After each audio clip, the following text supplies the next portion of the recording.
My parents sold the house that I bought for them to fund my younger brother's business. Hey Reddit community, I'm 35 years old, a man, and I feel completely shattered, betrayed, and confused by what has happened in my family. I grew up in a typical middle-class family in the suburbs of Chicago, Illinois, USA.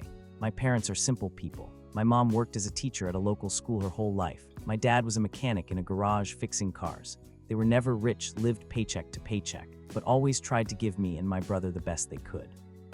We rented an apartment because we didn't have enough money for our own house, and I remember how they dreamed of having their own home, with a garden where mom could grow flowers and a garage for dad. I am the older son, always responsible. I studied well, started working odd jobs early to help the family. My younger brother, he's 28 now, was always the golden boy, sensitive, creative, but a bit lazy. My parents spoiled him. If I had to earn my own luxuries, they gave him everything just because he's still young or he's so talented. This created tension, but I kept quiet because I loved them all and didn't want conflict. After school, I went to college for an IT degree. Those were hard years because I worked simultaneously so as not to burden my parents. I graduated with honors, found a good job at a big tech company in Chicago where I now work as a senior developer. The salary allowed me to live comfortably. I bought myself an apartment, paid off my student loans, and started saving money. My parents, meanwhile, retired. Mom had a hard time with arthritis. Dad had heart problems. They complained about the ever-increasing rent and how hard it is to grow old without a roof over your head. I saw them aging and it broke my heart. So 3 years ago, I decided to give them a gift. I gathered all my savings, about $150,000, took out a bank loan, which I paid off myself in 2 years, working overtime, and bought them a modest but cozy 2-story house in a quiet neighborhood on the outskirts of Chicago. It wasn't a mansion, 3 bedrooms, a small kitchen, a little garden, but perfect for them. I put the house in their name so they would feel like full owners, not dependent on me. When I handed them the keys, they cried with happiness. Mom hugged me and said I was the best son anyone could dream of. Dad shook my hand and said he was proud of me. I was on cloud 9. I thought this would ensure them a peaceful old age without worries about rent or repairs. But here's where the real nightmare begins. My brother, let's call him Alex, was always a sort of eternal dreamer. He didn't finish college, dropped out in his second year because it's not for him, and since then he's been getting by with odd jobs, as a bartender, a courier, a freelancer with no real clients. He constantly changed ideas. First he wanted to be a rock star, played guitar in the garage but quickly gave up, then a travel blogger but had no audience, then to open a cafe but had no capital. My parents always helped him, gave him money for startup costs, paid his rent when he couldn't, and justified it. Alex is a creative soul, he needs time to find himself. I didn't interfere because it was their money, but I saw how it was draining them. A year ago, Alex came to my parents with a genius business idea. He supposedly found a partner for an online store of organic products, superfoods, supplements, eco-friendly goods. He painted them a rosy picture. This will explode on the market, will make millions, and I'll pay everything back with interest. Don't you want me to finally stand on my own 2 feet? My parents, who always believed in him more than in me, because I was already stable and didn't need help, decided to sell the very house I bought them. They didn't say a word to me in advance, not a call, not a hint. Just one day, when I called to check on them, Mom mentioned in passing, "We sold the house because Alex needs investments for his business. It's for the family, for the future." I was in shock, felt like I'd been punched in the gut. The house was worth about $300,000 at that point. The real estate market in Chicago had grown due to demand, and they gave all the money to Alex. I tried to talk to them calmly. I went to see them. They had temporarily moved to a small rented apartment, sat down at the table, and explained the risks. "Mom, Dad, it's your money now, but think, Alex never finishes anything. What if the business fails? You'll be left without a roof over your heads in your old age." They brushed me off. "You've always been jealous of Alex because he's brave and creative, and you're just a stable office worker. He promised to pay everything back, and we believe him. Don't you want your brother to succeed?" Those words hurt like a knife. I'm not jealous, I'm just worried about them. I reminded them how much effort I put into that house, but they said, "It was a gift, so it's ours, and we have the right to do with it as we please." I left with a heavy heart, but hoped it would all work out. A few months passed and the situation worsened. I started noticing strange things. Alex was posting photos on social media from expensive restaurants, of a new car, a Tesla, seriously, trips to Las Vegas and Miami. The business was supposedly going well, but when I asked my parents for details, they gave evasive answers. I decided to check myself, called Alex, but he avoided the conversation. Then, through mutual acquaintances, I learned the truth. There was no business. Alex was spending the money on a luxurious life, parties, gadgets, online gambling. He deceived my parents, telling them the investments were growing, but in reality, he lost and spent everything. When I told my parents this, they didn't believe me at first, but then Alex confessed partially, and they were devastated. But instead of admitting their mistake, they blamed me. If you had helped your brother more, this wouldn't have happened. Now we're homeless and you have to help us. I felt that was the last straw. After another argument where they said I was selfish and not a family man, I blocked them on all social media, on my phone, and even email. I'm not answering calls from relatives trying to reconcile. Alex is blocked too. I don't want to deal with him. Now I'm sitting here in my apartment and don't know what to do next. On one hand, I feel guilty. They are my parents, old people, and now in trouble because of their mistake. Maybe I overreacted by blocking them. On the other, it's such a betrayal after everything I did for them. I don't want them to suffer, but I also can't just forgive and give more money because it will repeat itself. AITA, am I really the selfish one, as they say? Please advise, because I'm completely lost and can't imagine how to get out of this situation. Update 1. Hi Reddit, thank you to everyone who responded to my original post. I read hundreds of comments. Most of you said I'm in TA, not the asshole, and that I have the right to set boundaries after such a betrayal. Some advised going to therapy to deal with the emotions, others to consult a lawyer to check if there's any way to get the money back, although the house was a gift, so legally it was their property. I was touched by your stories. Some wrote about similar situations with golden children in families, where older sons or daughters always sacrifice and the younger ones ruin everything. This helped me feel I'm not alone and that my anger is justified. I even laughed at the memes about toxic family dynamics you posted in the comments. But unfortunately, this isn't the end. The situation escalated, and I'm even more shocked now. About a week passed after my post, and I was still keeping my parents blocked. I tried to focus on work. I had an important project developing a new app for a client, so I worked late to distract myself. But one evening, when I came home tired, my aunt, my mom's sister, called, whom I hadn't blocked because she was always neutral. She said, "Your parents are in despair, they want to talk. They regret it and are asking for help." I refused at first, but my aunt insisted. "They're old, don't be cruel." Eventually, I agreed to talk through her. I didn't unblock them, just passed messages through her. And here's what happened. My parents, through my aunt, conveyed that they realized their mistake with Alex. They admitted he deceived them. It turned out that out of the $300,000, less than $50,000 was left. He spent it on trips, new tech, even on cryptocurrency, which he lost. They cried, said that Alex is our son, we could not help him. But now they're in a bind. The rent for the apartment is high, their health is worsening. Mom had an arthritis flare-up, Dad had blood pressure problems, and they are asking me to buy them another house. Yes, you read that right. They said, "You're successful, you have a good salary, buy us something small so we have a place to live. We promise we won't give Alex a penny anymore." I was in complete shock, sat on the couch with the phone in my hand, and felt my heart pounding. How? After I already spent my savings once, worked overtime to pay off the loan, and they sold it all without a word to me, ignoring my warnings about the risks with Alex. And now, when everything went south because of their blind faith in their talented son, they're asking me to rescue them again. It's like they learned nothing. I replied to my aunt, "No, I won't. They chose this path themselves, let them deal with it now."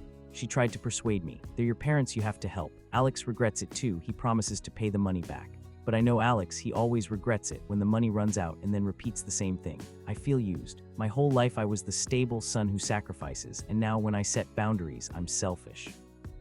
I didn't sleep that night thinking, maybe buy them something cheap, like a $150K condo, and put it in my name so they can't sell it again. But then I thought no, that would only encourage them to continue. Commenters in the original post advised not to give more money because it's a toxic cycle, and I agree. But emotionally it's hard. I love my parents, I see them aging, and part of me feels guilty. What do you think? Should I give them another chance or keep the block? I'm still confused, but your feedback helps. Update 2. Hello again, Reddit. Thank you for the thousands of comments under Update 1. You supported me. Many wrote that I'm in TA and that my parents are manipulating me through guilt. Some advised looking up the narcissist's prayer, which describes how toxic people avoid responsibility, and it fits perfectly. That didn't happen. And if it did, it wasn't that bad. And if it was, it's not a big deal. Etc. Others offered practical advice, creating a budget for my parents but without direct money, or contacting social services for seniors in Chicago. I even contacted an online therapist, as you advised, and had my first session. It helped me understand that my emotions are normal, and that I'm not obligated to be the rescuer for the whole family. But the situation isn't static, and it's become even more absurd. Few more days passed after Update 1. My aunt called again, this time with a new proposal from my parents. They had supposedly thought it all over and understood that a new house was too much to ask for, even though in Update 1 that's exactly what they asked for, and I refused.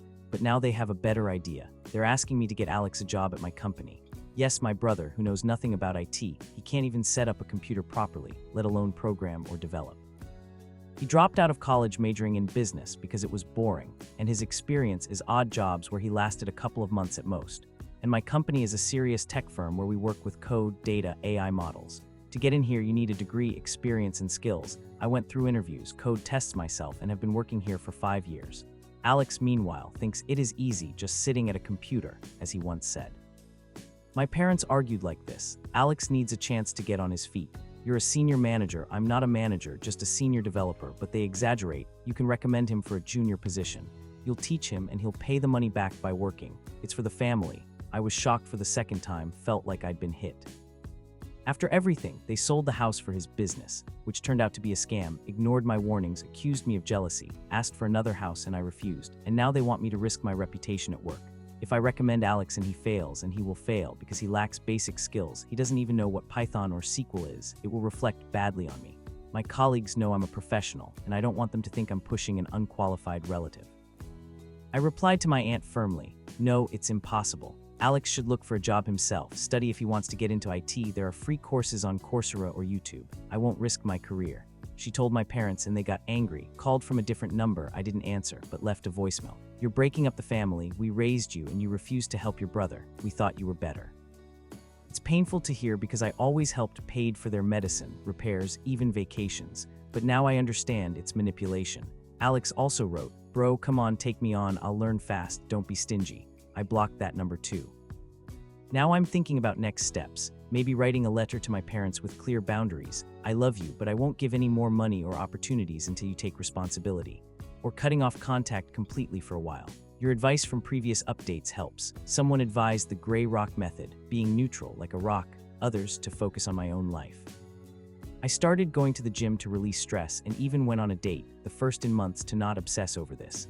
But it still hurts. Am I doing the right thing? Should I give Alex a chance, but not at my job? Please advise because my emotions are overwhelming.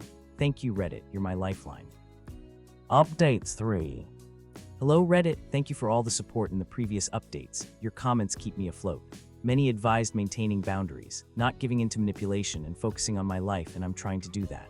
After update 2, I completely cut off contact with my parents and Alex, changed my phone number because they called from other numbers, blocked all relatives trying to reconcile us, and even warned my aunt that I didn't want to hear about it anymore. I returned to my routine work, gym, meetings with friends. I started going to therapy regularly, as you advised, and it helps me sort through my emotions. The therapist says it's a classic case of golden child, Alex versus glass child me, the one who always sacrifices but gets no recognition. I even started planning a vacation, thought about going to Europe to distract myself from all this family chaos, but life threw me a bombshell I'm still reeling from. About 2 weeks passed after update 2. One evening, while I was at home working on a personal project, writing a small finance management app to keep track of my savings after the whole house ordeal, an unknown number called. I usually don't answer unknown numbers, but something told me to. Maybe it was work. I answered, and on the other end was a woman, her voice trembling. Hello, are you Alex's brother? My name is Emma. I've been looking for him for a week, and no one knows where he is. Please help. I was shocked. Who is this? How did she find my number? It turned out she was Alex's ex-girlfriend. They dated for about 2 years, but he hid her from the family because the parents wouldn't approve. She found my number through mutual acquaintances. One of Alex's friends gave it to her when she was asking around. I initially wanted to hang up. I'm sorry, I don't communicate with Alex and I don't know where he is. But she started crying and said, please listen. We have a child. Our son is 4 years old and Alex is gone. He promised to help with treatment, but now he's not here. I felt the ground disappear from under my feet. A child, a nephew. Alex never mentioned this, not to my parents, not to me. Emma explained everything in detail. They met 3 years ago when Alex was working as a freelancer in reality, getting by with odd jobs. She's a regular girl, 27 years old, works as a nurse at a local clinic in Chicago. They lived together in her apartment, and soon their son was born. Let's call him James. But James was born with a rare genetic disease, cystic fibrosis, problems with lungs and digestion, needs constant treatment, medication, physiotherapy. Alex was initially a good father, helped with care, but quickly gave up because it was too stressful. When my parents sold the house and gave him the $300,000, Alex told Emma it was investments in the business. But in reality, he spent part of it on luxuries, the car, trips, as I already wrote, and another part on James's treatment. Emma confirmed. He gave her about $50,000 for medical bills, paid for an operation, medication, specialist visits. He didn't lose it all, she said. Part part of it went to our son because I begged him to. But the rest, he spent on himself, said he'd earn more. But here's the twist, Alex disappeared a week ago. Emma said he started acting strange after my parents found out about the business scam, became nervous, complained that everyone is against him. One day he went out for a meeting and never came back. Doesn't answer calls, his social media accounts are deleted, his car is gone. Emma looked for him everywhere, with friends, at work. He supposedly had a temporary courier job, even filed a missing person report with the police, but they said an adult man has the right to disappear if there's no sign of a crime. She reached out to me, hoping Alex had contacted the family. I was in complete shock, sat in my chair, staring at the wall and didn't know what to say. I don't know where he is, I replied. We don't talk after everything that happened. But Emma begged, please, if you hear from him, tell him. James needs his father, the treatment is expensive, I can't manage alone. We talked for another hour. She sent photos of James, a cute boy with big eyes, but you can see he's frail with an inhaler device. I felt a mix of anger at Alex, how could he hide a child, and disappear, and pity for Emma and my nephew. Now I'm in a dilemma. Part of me wants to help, maybe contact my parents and tell them, their grandparents, they should know about their grandson or even meet James. But another part is afraid, this is Alex's family, and after the betrayal I don't want to get involved. I told my therapist and she advised not to rush, to digest the information first. What do you think, Reddit? Should I look for Alex? Help Emma financially? She didn't ask, but hinted at difficulties. It's all so sudden, I haven't slept for 2 nights thinking. Thank you for the advice, you always help me figure things out. Update 4. Hello Reddit, your feedback on Update 3 was incredible, thousands of comments, and most advised caution. Check the facts, don't give money right away, but possibly help the child because she's innocent. Some wrote about similar stories, hidden children in families, disappearing fathers, and how it ruins lives. Others suggested practical steps. Do a DNA test to confirm paternity, even though Emma sent photos where James looks like Alex. Consult a lawyer for advice on custody or child support, and not involve my parents until I'm sure. I took all this into account and decided to act step by step. My therapist also supported this. It's your right to know your nephew, but protect yourself emotionally. A few days passed after the call, and I agreed to meet Emma, a neutral place, a cafe in downtown Chicago, to talk in person. The meeting was emotional. Emma arrived on time. She turned out to be a nice and pleasant girl, slender, with long chestnut hair, warm brown eyes, and a sincere smile, but you could see she was tired from the stress. She works as a nurse in a pediatric department, so she knows about illnesses, but it's different with your own child. We sat at a table, ordered coffee, and she told me everything in detail. She and Alex met at a party. He was charming, promised a big future, but it quickly became clear he was unstable, changed jobs, spent money on nonsense. When she got pregnant, Alex was initially happy, but then got scared, afraid of my parents' reaction because they're conservative and would want everything traditional, wedding, stability. So he hid the child from all of us, told Emma. I won't tell them until I'm on my feet. James was born with cystic fibrosis, diagnosed immediately, and treatment costs thousands per month. Antibiotics, enzymes, physiotherapy, regular hospitalizations. Alex helped sporadically, gave money from his earnings, but when my parents gave him the $300,000, he gave Emma $70,000, more than I initially thought, for medical bills, paid for a new inhalation system, a treatment course at a specialized clinic, and even part of the debts from previous visits. He wasn't a complete monster, Emma said with tears. Sometimes he played with James, bought him toys. But the rest of the money he spent on himself. The Tesla, trips to Vegas where he lost a bunch at the casino, gadgets. He said he was investing in the business, but it was a lie. Now about the disappearance. Emma showed me messages. The last one from Alex was, I need to go away to sort things out. I love you, I'll come back with money. But through acquaintances, she learned the truth. Alex sold the car, withdrew the remaining money from his account, about $100,000 after expenses, and moved to California. One of his friends confessed that Alex planned to start a new life, find a job in Los Angeles, become an actor or blogger, because everyone here hates me after the scandal with my parents.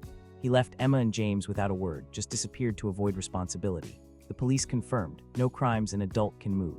Emma is in despair, she's raising her son alone, works double shifts, but the treatment costs $3,000 a month, plus rent. She didn't ask me for money, just wanted to find Alex to make him pay child support.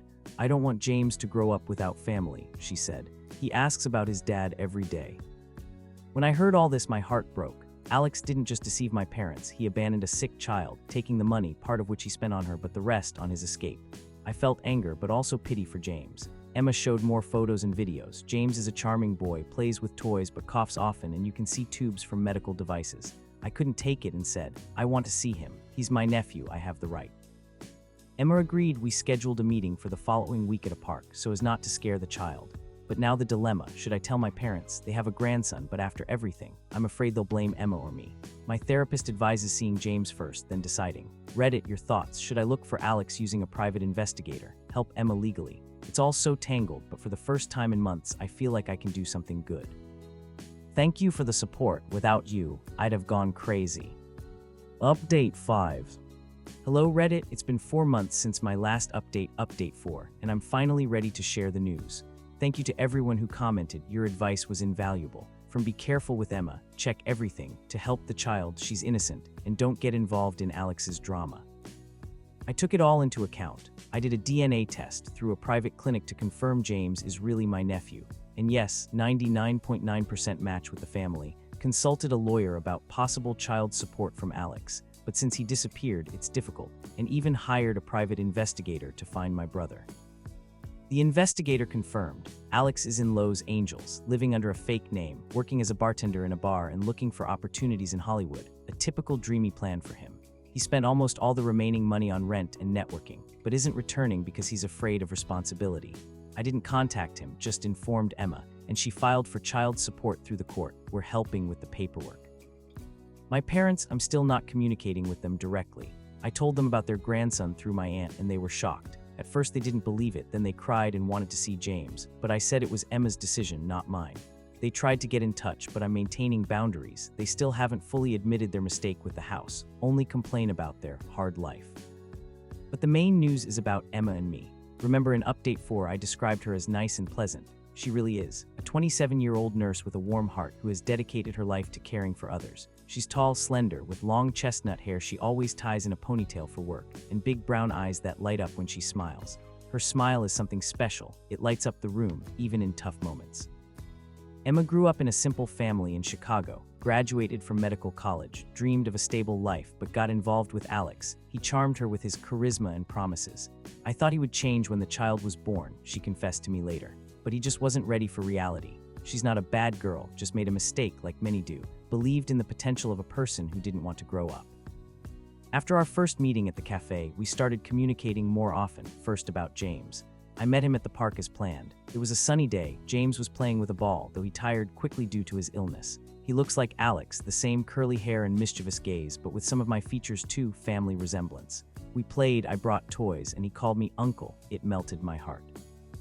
Emma watched us with tears, and from that moment on, we started meeting more often. Walks in the park, doctor visits, I accompanied them to help. Even dinners at home where I cooked. I'm a decent cook. Italian pasta is my specialty.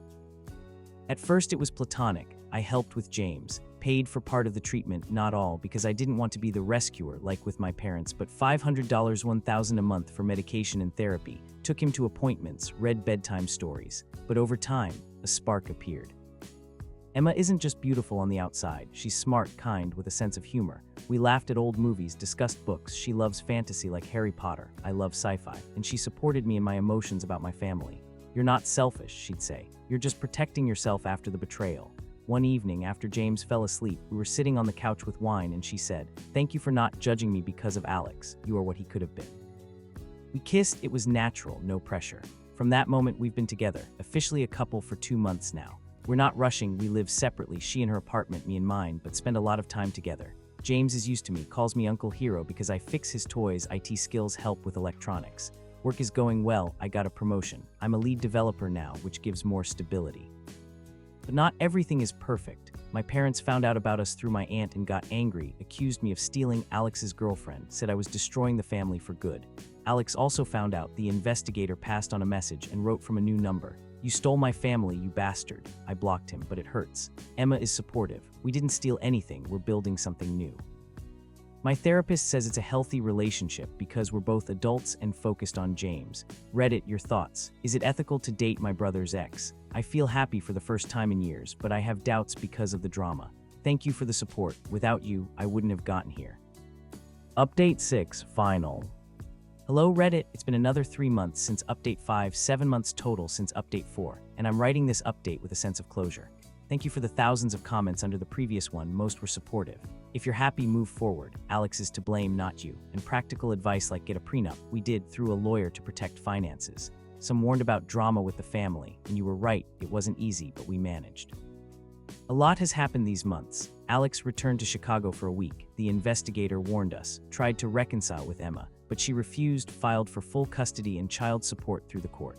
He lost the case. The court ordered him to pay $800 a month from his new job in LA, where he returned, but he complains and avoids it. My parents, we had a big conversation. I unblocked them for a month, invited them to dinner, a neutral place, a restaurant. They cried, admitted their mistakes. We were blind about Alex, forgive us for the house. We haven't fully reconciled. I don't give them money, but they see James once a week as grandparents. They even apologized to Emma, and she accepted. It's good for James to have family. And now the main thing, Emma and I got married. It happened a month ago, a modest ceremony in the Chicago park where I first met James with her. There were about 20 guests, my work friends, her colleagues, my aunt, and even my parents. Alex wasn't invited. Emma looked stunning, a white lace dress, her hair down, her smile radiant. I was in a suit, nervous like a schoolboy, but when she said yes, everything fell into place. We didn't have a big wedding, budget-friendly, because the focus is on James. We postponed the honeymoon and instead went to Disneyland for a week. James dreamed of Mickey Mouse, and his health allowed it. The doctors gave the okay. Marriage changed everything. We moved into my apartment, a bigger one with a garden. Emma continues to work, but I took on some of James's care. And most importantly, I adopted him. The process took months, paperwork, interviews with social services, checks. The court approved it. Now I'm officially James's father. He calls me dad, and it's the best feeling in the world. His health is stable, regular doctor visits, new therapy. I cover the costs with my promotion, and he goes to a special kindergarten for children with similar issues. Life is different now. We are a family. In the mornings, I make breakfast. Emma gives James his medication. In the evenings, family games or movies. I'm still in it, but I took a flexible schedule to be home more. Emma is my rock. We do couples therapy sometimes to avoid past mistakes. Alex, he calls sometimes, complains, but we limit contact. He can see James under supervision if he pays child support. My parents help as grandparents, bake cookies, play with their grandson. I feel at peace after the betrayal with the house. This is like a new beginning. Reddit, thank you for everything. Your stories inspired me, your advice saved me. If anyone is in a similar situation, maintain your boundaries, but don't close your heart. AITA is no longer a question, I am in TA, and life goes on happily.